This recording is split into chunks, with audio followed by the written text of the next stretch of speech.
All right, welcome to another emergency edition of the Speak Truth Sports podcast. Of course, right after we post our podcast this week, James Harden gets traded a couple hours later.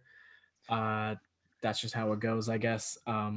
So, man, let's talk about it. Yeah, It was great. It was a blockbuster four-team deal, basically. 14 trade. Yeah, It was technically two trades, but you can lump them together into a four-team trade if you want. Um, essentially. Let me just go over the trade right now.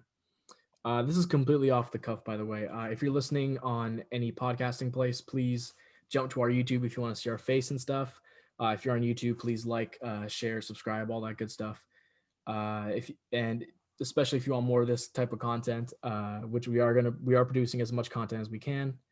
So let's jump right into it. So the full trade is that the Rockets trade James Harden to the Nets. So the Nets acquire James Harden. The Cavaliers acquire Jarrett Allen and Taurean Prince. The Rockets acquire Victor Oladipo, Dante Exum, Kuruks, three Brooklyn first rounders, 2022, 2024, and 2026. They get a Milwaukee first via the Cavs, which is for 2022, which is unprotected. They get four first round Brooklyn swaps for 2021, 2023, 2025, and 2027. And the Pacers get Karis LeVert and a second rounder. Who won the trade? It's a lot. I feel like it's easy to say the Rockets are building for the future. They have a lot of draft picks to work with. As a rebuilding franchise, this is like the perfect direction you're gonna get. You already have John Wall there. You have Christian Wood. You have DeMarcus Cousins. Now you're bringing Victor Oladipo, who could bring in some scoring as well. Not to the level that James Harden brings, but it's still a good. You probably at least get high teens to 20 points per game from him. I just felt like they had the best trade package coming their way. They have so many draft picks to really work with. I felt like this was a big win for the Rockets tonight. Yeah, I totally agree. I mean, the Rockets, not only are they building for the future, they're building a nice roster as they are. I mean, Oladipo and John Wall is going to be a very nice backcourt, especially defensively. Mm-hmm. Um, and they really did make the most of what they could have gotten for James Harden. They honestly, like a couple months ago or so, they probably would have gotten this exact same deal, except minus they might not have gotten Oladipo. But now they do get Oladipo, who apparently wanted to leave the Pacers. That was kind of something that was said in the offseason a little bit, but Oladipo tried to quiet the rumors down so he'd increase his trade value. Um, you know, yeah, I agree. The Rockets totally won this trade, but I also think the Cavaliers won this trade, and I think the Nets won this trade. So Um, we'll get into I that. don't We'll get into that. I don't know how I feel about the Nets just getting Harden. I feel like that's obviously he's a great player. He's a star player, but I feel like they did lose some defense while giving away Jared Allen, giving away Harris LeVert. I mean they kept Dinwiddie, which is good, and they kept Harris, which is also good. But until Kyrie Irving comes back, I mean it'd be nice to see how James Harden plays, but that trio as a whole, I don't know when that will finally come to fruition because no one knows when Kyrie's going to come back, especially if he, is under further protocol and all that. It's good for Harden because he's going to play with his boy KD again, but I don't know, man. I feel like the Nets. It was a good trade. Don't get me wrong; it was a good trade for them, but we'll just have to see how this trio plays out. Yeah, I'm not super sold on the duo of Irving and Harden, but at the same time, while Kyrie's out right now, which I also imagine Kyrie's not super happy about this trade. But while Kyrie's out, he's probably gonna be out for a couple weeks from COVID protocol and stuff. James Harden's gonna get this team wins, which they desperately need, and he's gonna keep him at the top of the Eastern Conference basically. When it comes like playoff time, we'll kind of see how the trio works, but I mean, worst comes to worst, what you trade Kyrie Irving for another few players and then keep building around Harden and Durant, like two of the best offensive players in the entire league. So they're definitely in a very good position. They did gut their bench a little bit. Losing Levert was actually it was pretty big, but and as well as Jared Allen. But they still have Tyler Johnson. They still have Landry Shamet. They still have Jeff Green. They have Bruce Brown, who I think is underrated. They have Claxton, and they have Timothée Luwawu-Cabarrot. Uh, that's how you say his name, apparently. TLC. They still have him, and they have Dinwiddie, even though he is injured. He's going to be back next year. I still think this Nets team. I think this Nets team kind of solidified uh, that they should be the favorites to come out of the East with this trade. Yeah, I don't think it's a championship team. I feel like they'll still have a lot to iron out this whole season. Um, but you did make a good point. They still have some valuable pieces on their bench. Bruce Brown actually played very well in their in yesterday's game, um, where Kevin Durant, won. He did play. Kevin Durant did a lot in that game, but Bruce Brown did a lot coming off the bench, and he was very valuable for that team. So we'll have to see how the Nets do and how they adjust in these next few weeks and these next few games. Yeah, and I mean, you have to imagine uh, could Kyrie have known about this trade going through? Is that maybe a reason why he just didn't show up? Did he know this trade was happening? Um, I don't exactly know. That's just speculation. But if he did, and if that's part of a reason why he's not showing up is because he's not too excited to play with James Harden, who's going to take away from his game and take away from his touches in general. Mm-hmm. Um, I could see that as kind of a reason for Kyrie being unhappy and taking personal leave, I guess, taking some space. Um, yeah, but there are real, like you said, there are real concerns about how those three will play together. Kyrie, he can play off ball, but he makes his bread and butter, crossing dudes up and getting to the rim and stuff like that. And typically, and let's be real, like Kyrie is the worst of these three. He's still a great player, but he's the worst of Harden and Durant. Um, so he's going to be the one that suffers the most. He's probably going to have to. He's probably going to get a significant drop in his point production. Even if he doesn't, though, that means he's going to have to be coming off, or he's going to have to play with the bench unit more, and that trio isn't exactly going to mesh as well as maybe if you swap in Bradley Beal instead of Kyrie Irving, maybe that fits better because Brad doesn't need the ball in his hands more, something like that.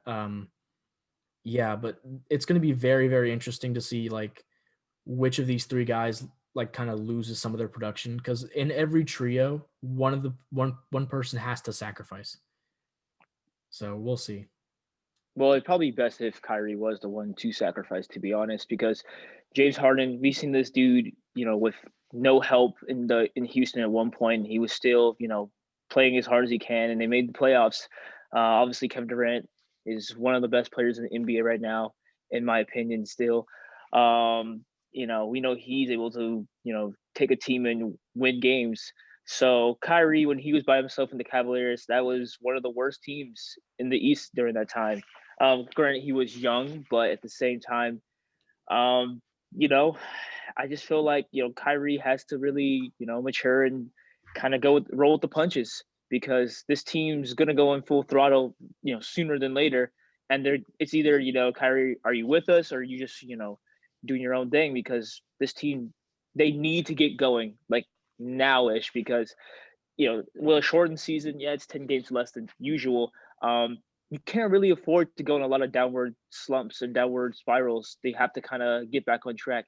And I mean, for this team, they kind of hope that this trade will get them back on track, having, another star guard to, take the place of Kyrie at the moment until he returns. Yeah, totally agree. And another thing the Nets fixed about the roster is that they finally have a primary facilitator with James Harden. Yeah, obviously we've seen how good James Harden can be in Houston, like you said, even with nobody's around him. James Harden really does elevate his team around him.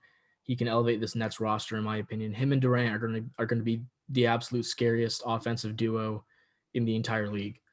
This Nets team in general is going to be incredibly scary on offense because not only do they have those three with Kyrie, James Harden, and Durant, they also have Joe Harris. They could use Jeff Green at the small ball five, or they could move KD even to the small ball five. They also have DeAndre Jordan for defense. This team is it's actually when I first saw the trade go through, I was like, dang, they gutted their bench. But the more I think about it, and the more I kind of go over the roster, they really did improve a lot just by adding James Harden, even though they lost a few other players. Yeah, I can see that. I kind of want to touch base on the Pacers picking up Karis LeVert. I felt like that was actually a really good trade for them because like I was talking about yesterday, or yeah, yesterday in our podcast, we were talking about how the Pacers can use some more wing defense, and I felt like Karis LeVert can definitely swing in there from the two guard to the three and play some defense and really add a lot more to that team. So I think that was a really good trade for the Pacers. It was out of nowhere, if you ask me. I didn't really see them trading Depot this soon in the season, or even trading for LeVert. It wasn't on anyone's radar. It kind of came out of nowhere. But I feel like it was a really good trade on their part. We'll see how that plays out. But on paper, I think it was pretty good. I'm not a big fan of it, to be honest. I think honestly, they probably could have and should have gotten more for Oladipo. I mean, Oladipo, he's not really at all-star level anymore, but he's still like a very, very solid player. Like probably like borderline all-star. Like you could I just I'm not sure if they could have shipped out for somebody better or not. But maybe they should have waited till the deadline for like a desperate team who really needed to step up. They could have, waited till then and then basically got more bang for their buck. Um, if they had gotten a first rounder along with Karis LeVert, I wouldn't mind it, but they only got a second. I don't think that's enough value for Victor Oladipo. As much as I love Karis LeVert, and I know his impact goes both ways, and he's a fantastic scorer, but I think if anybody lost the trade, I think it's the Pacers. Really, I mean, Yeah. for me personally, I feel like the Pacers. I don't know, like they really need someone to step up right now in that wing position. I know he can fill in both. Um, for me, I don't feel like Depot has done a lot since he's coming off his injury still, and he's still kind of going through the motion, recovering from it. Until he can really step up and be that guy we used to see when he was an all star, I felt like it's kind of like what have you done for me kind of lately kind of situation is like lately he hasn't done as much as we kind of how they kind of hoped he would have done. So they're kind of like, okay, we'll just take Karis LeVert because we know right now he's playing at a very high level, while Depot is playing at a not as high as we believe he can kind of level. And I just felt like that's why it kind of happened that way. You do make some good points. I can see where you're coming from, but for the Pacers, I feel like I think for me, I think it's good on paper, but until they start playing some games together and kind of like see how it goes, we'll have to really see how how it takes off from there. I don't know if this if I'm right or you're right, but we just have to see game time. Yeah, I mean, I just looked up both their stats right now. So, Oladipo's currently averaging 25 and 4. But like you said, like he's coming off an injury. So, I mean, considering obviously like this is kind of his lowest right now, like I don't know. Like I think he could definitely by the end of the season or by next season go back to averaging maybe 24 points or something like that. Karis LeVert's averaging 18 points a game, with 4 rebounds and 6 assists. So I maybe I was underrating LeVert a little bit, but at the same time, I think that Oladipo has a little bit of a higher ceiling than Karis LeVert. Uh, like I said, like I don't think any of these teams really lost the trade, but I just think that the Pacers could have gotten a little bit more than just LeVert in a second rounder. I would have loved to see them try and snag a first rounder from maybe even from the Nets. I don't know, maybe from the Rockets or something as well, because the Rockets now have an abundance of first rounders. Yeah. So yeah, I just kind of wish they got a little bit more. Let's talk about the Cleveland Cavaliers. I think they really took a W in this trade. I mean, Jarrett Allen uh, is going to be fantastic for them. He's a young guy; they can build with him, and obviously, they're definitely parting ways with Drummond. I think it's very obvious. Uh, I don't see Drummond on this roster next year at all. He might not even be here after the trade deadline, if I'm going to be honest. So, uh, yeah, what do you think about the Cavaliers? I mean, Jarrett Allen, them getting Jarrett Allen is just pretty much the way of saying goodbye to Andre Drummond, because Mhm. Andre Drummond was pretty much their rebounder, the rim protector, the presence in the low post area. Uh, Now since you have Jarrett Allen there, it's kind of like what's the use of Andre Drummond? They're not going to obviously start both of them because they literally do the same thing. Um, I think just like you said, this is like their way of parting with Drummond. I think Drummond was not the most ideal fit with the Cleveland Cavaliers, but I wouldn't say it was a bad fit. But he'd probably be better off somewhere else. I can see a different, like a team really in desperate need of a center, maybe try to trade for him. I think the Wizards can possibly consider it because they do need a center with Thomas Bryant out with an ACL injury for the whole season, and Robin Lopez is their starting center. They can use a center right now. Maybe if, a couple other teams can really use a center, but Drummond, I just think his time is up. I think this trade was kind of like the nail in the coffin for his time in Cleveland. Yeah, I totally agree. I also think that if the Cavs do want to trade Drummond um, for some value, uh, I think that maybe the Bulls could bite. They have Wendell Carter Jr. at center right now. They have Gafford backing him up. But you never know. They might feel like they need more defense down low. And I think Drummond is a better defender than Wendell Carter Jr. My only problem with Drummond is that he just kind of tries to do too much on offense. He kind of plays a little bit. He plays less like a center, and he kind of tries to play on offense like he's a point forward or something.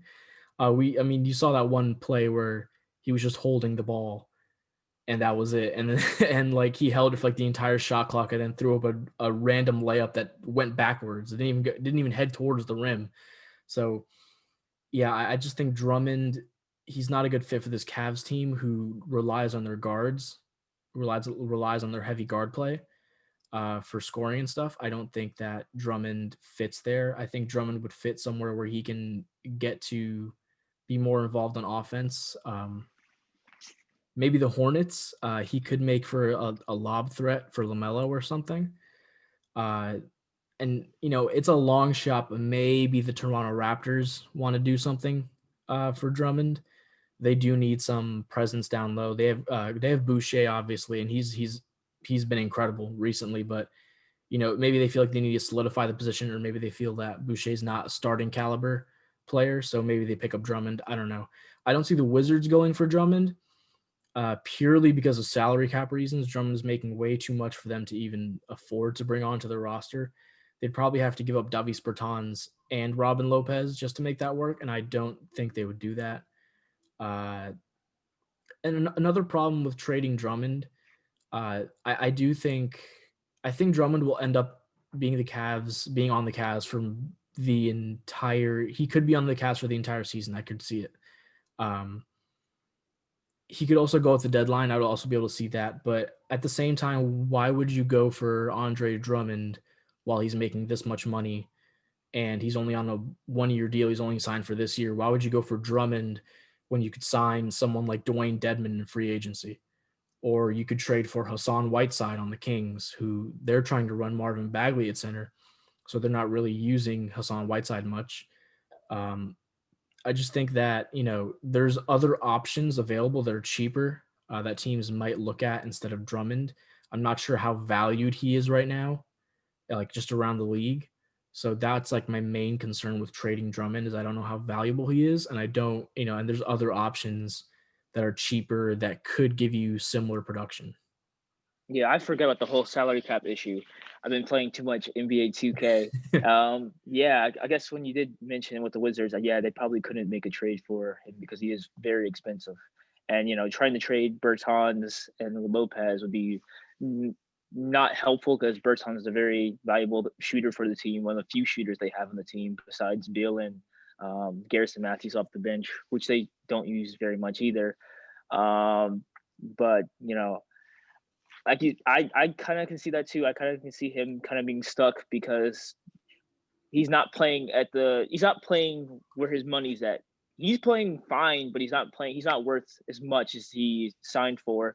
That could be a really big problem for him, coming to in the foreseeable future. So we'll have to monitor that situation and see where that goes, honestly. Yeah, and I mean, if Drummond did think that he was worth a lot more, or his agent thought that, or even just other teams thought that, he wouldn't have taken his player option. He wouldn't have accepted it because he would have turned it down and gotten more money somewhere else, or he could have just gotten a bigger extension with the Cavs.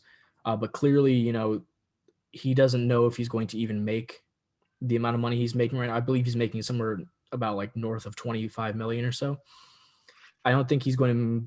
I don't think he knows that he's going to make that money after this year. I think he knows his value is going down. The league's kind of transitioning away from the kind of big man he is.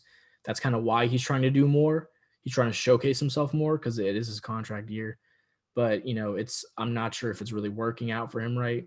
I don't want him to fumble his own bag, but he's kind of doing that right now. I could see him going like next year for surprisingly low, maybe like a mid-level exception type deal with another team, somewhere between like 5 to 10 million. I think would be his future contract value. I know Drummond definitely thinks he deserves more, and he might deserve more. But I just think the market is at that place right now where a lot of teams that really need centers need them cheap because they got money tied into many other positions. So, yeah, I mean, either Drummond is going to be stuck on the Cavs for this year and then just leave, or they're going to try and trade him for value. I don't see them trading away Drummond and attaching a pick just to get rid of him. I don't think that's the solution. I think that's kind of a waste of assets. Even if they wanted to like contend right now, I still don't think it's a good move because they're literally just throwing Drummond away when they could just wait a couple more months and he's just straight up off the team. So I don't think they need to get rid of him, but they definitely should be looking at trades and see who's interested and all that. Yeah. And we did leading up to the James Harden trade, we did kind of get some warning that it was happening soon because James Harden came out publicly and was like, I've literally done everything I can for this team. Like, I've done everything for this city. Like, I just don't think it's going to work anymore. And, John Wall and Boogie Cousins chimed in. I believe you have their quotes. Yeah, Boogie Cousins was not happy at all. He thought it was very disrespectful what James Harden was saying, and Boogie Cousins was not happy. He went on to say, obviously it's disrespectful, but everybody has a right to their own opinion. We feel some type of way about his actions. I don't feel betrayed. My interest was playing with John Wall, to be perfectly honest. So obviously he wasn't even too keen on playing with Harden from the jump. It sounded like he was really more focused on, playing with his old teammate from Kentucky, John Wall. And John Wall was not happy. It kind of seemed there was a lot of precursors to this whole situation.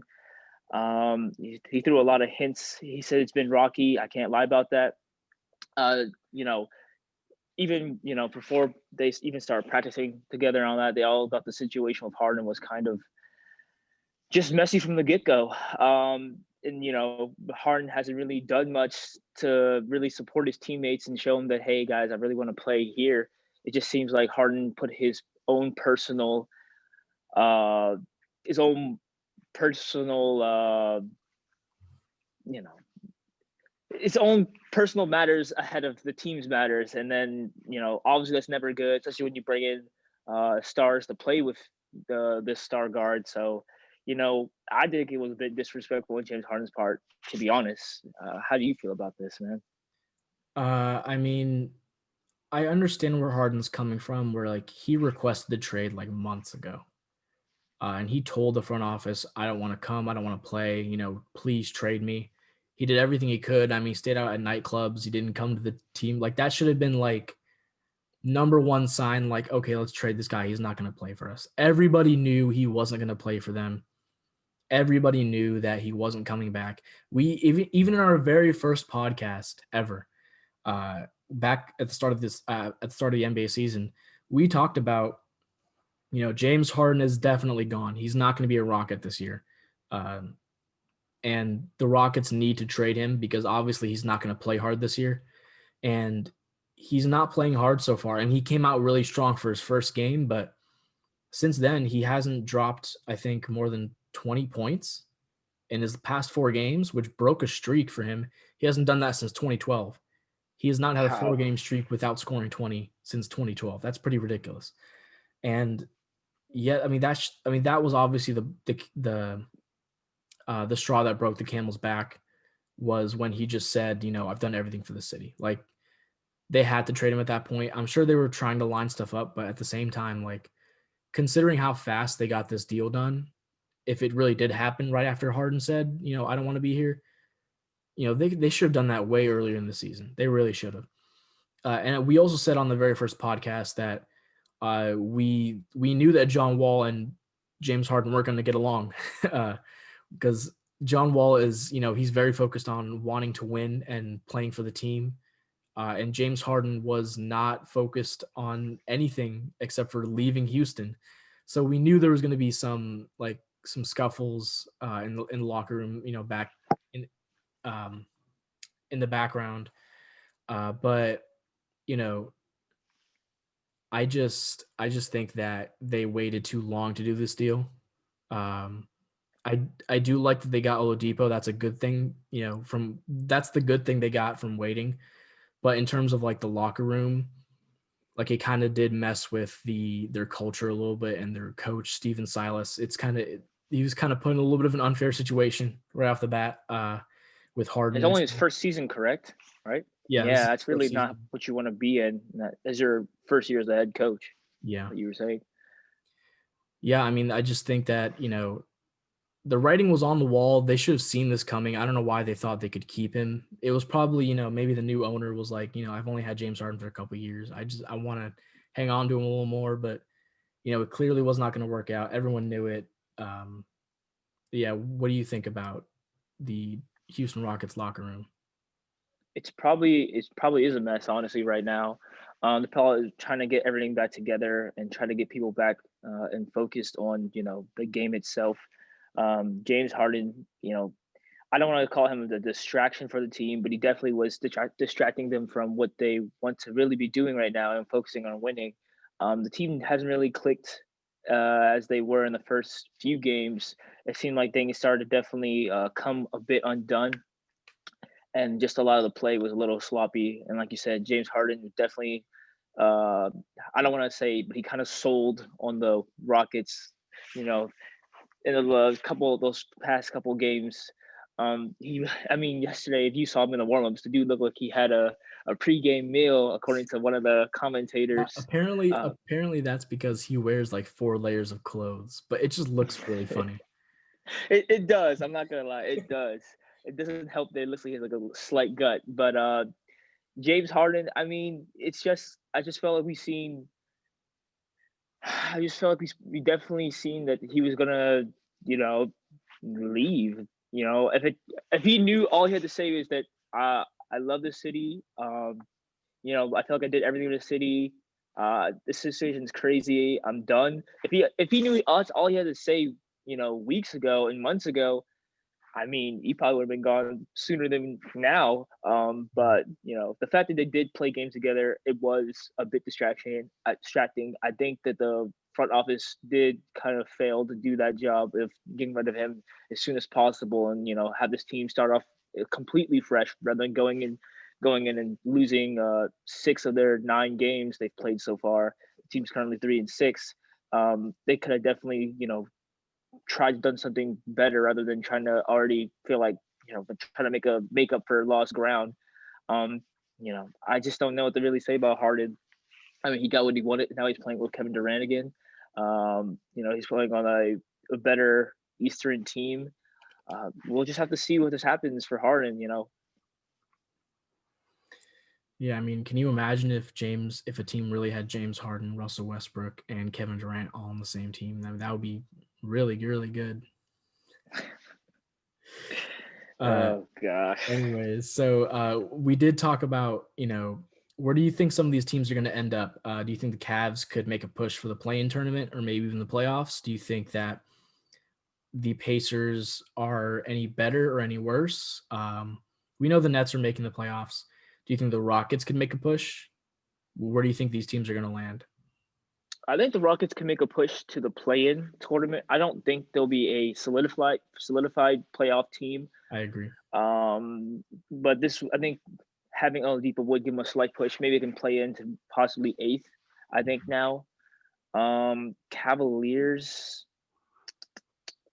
they improved on the defensive side, but I feel like they are already a good defensive team. I don't know how much Jarrett Allen or Taurean Prince will really help offensively, so I don't see them really.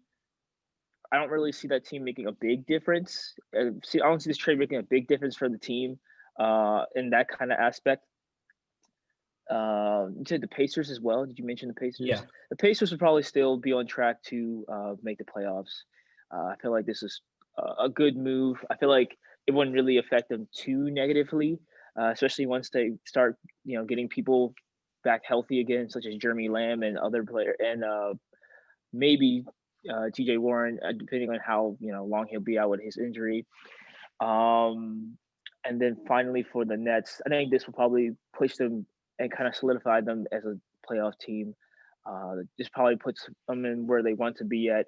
I mean, obviously, have some ground to make with the past few games they've lost, but I feel like they're in a position where like they can be fifth, fifth seed and up now. Officially, I feel like there's no way. I don't see this team dropping anywhere below fifth seed.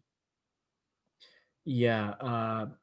I think the Cavs could make a push for the play-in.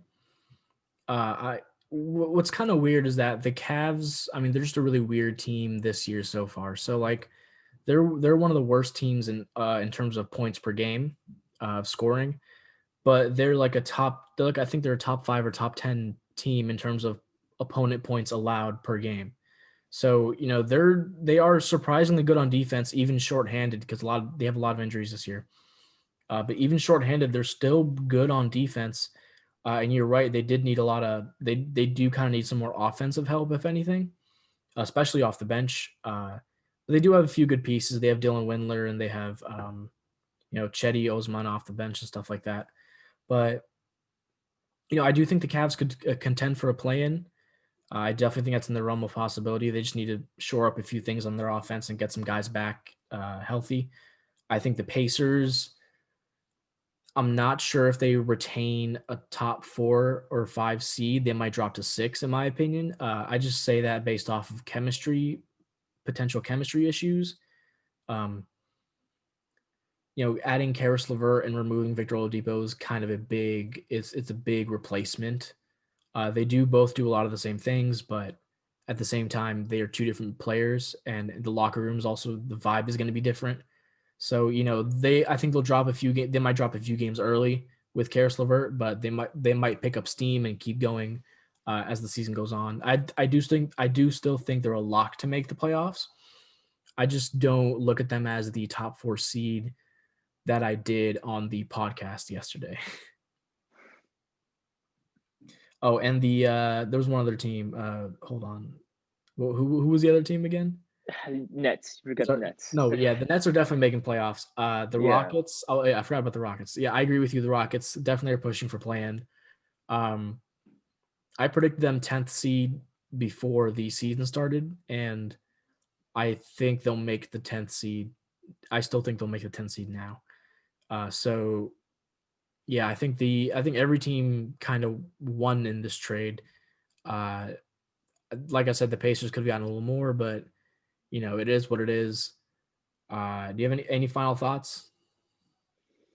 I mean, these are going to be next few interesting weeks in the NBA, especially if they, end up taking a pause for the season. Because I have heard reports, like you mentioned yesterday on the Yeah. podcast, of them potentially just taking a quick hiatus to, let these cases kind of slow down a bit. But and next coming months, it's going to be a lot of interesting basketball because this trade, it changed a landscape for some of these teams. And some in a big way, and some is not as much in a big way. But a lot of these teams, it's going to be a different feel in the next few weeks, next few months. So Gonna be going to be fun. looking forward to it. Yeah.